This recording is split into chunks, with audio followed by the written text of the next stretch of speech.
Promo Tamil viewers எல்லாருக்கும் வணக்கம்.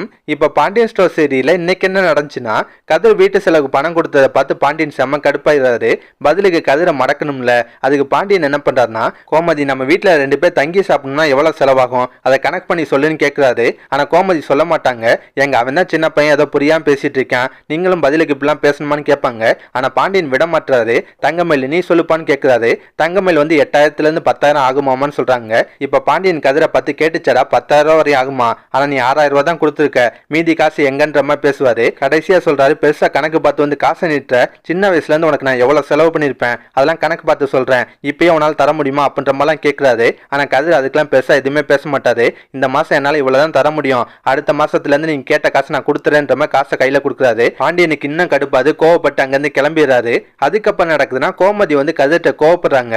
ஏன்டா அவ்வளவு பெரிய மனுஷன் ஆயிட்டியா, அப்பாட்ட வந்து இப்படிலாம் பேசிட்டு இருக்க, அவர் அன்னைக்கு பேசுனது தப்பு தான், ஏதோ கோவத்துல பேசிட்டாரு, அதுக்கு நீ இப்பெல்லாம் பண்ணுவியா, நீ பண்ணதாண்டா பெரிய தப்புன்னு சொல்லி கோவப்படுவாங்க. அப்ப கதிர் ஒரு விஷயம் தான் சொல்றாரு, அம்மா உனக்கு அப்பாக்கும் கல்யாணம் ஆனதுல இருந்து அப்பா தானே உன்னை பாத்துக்கிறாரு, எல்லா செலவையும் பண்றாரு, அப்ப ராஜியை பாத்துக்க வேண்டியது என் பொறுப்பு தானே, அவளுக்கு எனக்கு எந்த சூழ்நிலை வேணா கல்யாணம் ஆயிருக்கலாம், இருந்தாலும் ராஜியை பாத்துக்க வேண்டியது என் பொறுப்பு. இந்த வீட்டுல மித்த 2 மருமலுக்கு என்ன மரியாதை மதிப்பு கிடைக்குதோ அதே ராஜிக்கும் கிடைக்கணும், அதுக்காக அதெல்லாம் பண்ணேன்னு சொல்றாரு. அதை கேட்ட பின்னாடி கோமதியாலையும் எதுவும் பேச முடியல, அமைதியா அங்கிருந்து கிளம்பிடுறாங்க. இது எல்லாத்தையுமே ராஜி வெளியே இருந்து கேட்டுட்டு தான் இருப்பாங்க. கதிரை நினைச்சு ரொம்ப பெருமைப்படுறாங்க, சந்தோஷப்படுறாங்க.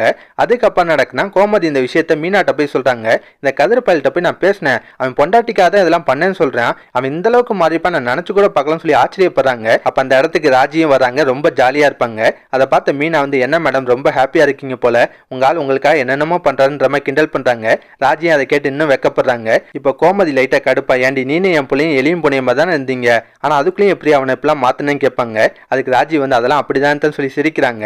லாஸ்டா கோமதி சொல்றாங்க, பாவண்டி என் புருஷன் ரொம்ப வருத்தப்பட்டிருப்பான்னு சொல்றாங்க.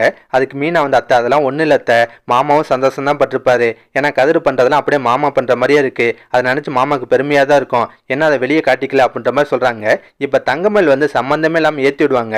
அத்தை என்னதான் தான் கதிர் பண்ணது ரொம்ப பெரிய தப்புத்த, பெரியவங்களுக்கு மரியாதை கொடுக்க வேணாமான்னு சொல்லி அப்படி இப்படின்னு ஏத்தி விடுறாங்க. ஆனா கோமதி வந்து தங்கமேலுக்கு நல்லா மூக்க உடைச்சு விட்டுறாங்க. இங்க பாரு, கதிர் பண்ணது அவ்வளவு பெரிய தப்பெல்லாம் இல்ல, இந்த வீட்டு செலவுக்கு பணம் தானே கொடுத்தேன், அதெல்லாம் அவங்க அப்பா புரிஞ்சுப்பான்னு சொல்லுவாங்க. தங்கமேலுக்கு செம்ம பல்ப் ஆகுது. அதுக்கப்புறம் நடக்குதுன்னா, பாண்டியன் கடைக்கு போனான்னு வீட்டுல நடந்த விஷயத்துக்காக பயங்கரமா கோவப்படுவாரு. கதிரையும் திட்டிட்டு இருப்பாரு. அதெல்லாம் கேட்க முடியாம செந்திலும் பழனியும் டெலிவரி இருக்குன்னு சொல்லிட்டு கடையில இருந்து எஸ்கேப் ஆயிடுறாங்க. மாமாட்ட இந்த விஷயத்த பத்தி பேசும்போது மாமா ஒரே ஒரு விஷயம் தான் சொல்றாரு, ஏன்பா பாண்டியா நீனு சின்ன வயசுல இது மாதிரி தானப்பா இருந்தான்னு சொல்லுவாரு.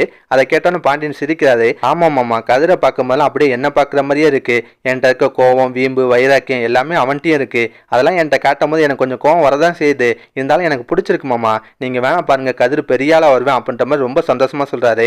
கதிர் பண்ணதெல்லாம் நினைச்சு பெருமை தான் படுறாரு. அதோட சீரியலையும் தொடர முடிச்சிருந்தாங்க. இந்த ரிவ்யூவை பத்தி நீங்க என்ன நினைக்கிறீங்க, மறக்காம கருத்தை கமெண்ட்ல சொல்லுங்க.